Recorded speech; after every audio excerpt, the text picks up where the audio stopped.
Pour le pôle Excellence Bois, pour nous, c'est essentiel d'être sur le Forum des collectivités. Le Forum des collectivités, il rassemble l'ensemble des acteurs du territoire de la Haute-Savoie et le pôle Excellence Bois qui œuvre sur l'ensemble de la filière forêt-bois en Pays de Savoie et en lien avec tous ces territoires. Et donc pour nous, c'est une manière d'être présent, de rentrer en contact, d'échanger, de discuter des enjeux, des grands enjeux de la filière forêt-bois avec les acteurs qui sont présents sur ce salon. On discutait ce matin avec le vice-président du conseil départemental qui nous annonce que les annonces du gouvernement allaient impacter à hauteur de moins 150 millions d'euros en 2025 le budget du conseil départemental.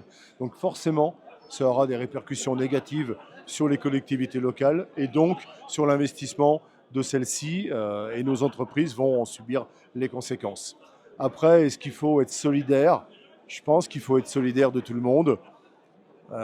Qui prend la part à qui une réflexion peut se mettre en place. Le CIAN est un syndicat de communes et du département, donc un syndicat mixte, et qui regroupe toutes les communes de la Haute-Savoie et qui sont des collectivités adhérentes pour la gestion des différents réseaux, les réseaux électriques, les réseaux de gaz, les réseaux de bornes électriques de recharge de véhicules, les réseaux de fibre optique également, et puis les réseaux de chaleur. Alors l'objectif déjà, c'est premièrement que nos services, nos personnels qui travaillent au CIAN puissent rencontrer les différents élus pour soit réactualiser les projets en cours, donner des nouvelles, et puis aussi se faire connaître, parce qu'on a toujours des questions à poser quand on est élu d'une collectivité locale.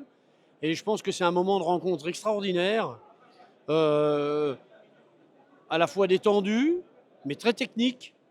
Et je pense que ça, c'est vraiment des rendez-vous. Le Salon des maires, c'est vraiment le rendez-vous intéressant qui permet d'aborder les sujets de temps en temps de manière un peu dynamique, superficielle, mais aussi en profondeur. On peut reprendre rendez-vous derrière et puis voir les choses plus clairement. Aujourd'hui, les procédures sont de plus en plus compliquées, nécessitent du temps, de la concertation. Et les collectivités s'aperçoivent qu'ils ont besoin d'être accompagnés. Et c'est le rôle de la CCI, les accompagner. Et depuis ce matin, de nombreuses collectivités sont venues à notre rencontre pour non seulement voir comment dynamiser le centre-ville, comment créer peut-être du commerce de rez-de-chaussée, mais en secteur rural, sans être en concurrence avec la commune d'à côté ou la commune qui est un peu plus loin, dans le même bassin de vie et de population. Donc oui, c'est important parce que la CCI aussi a ce rôle d'être un petit peu en dessus et d'avoir une vision un peu plus globale du territoire.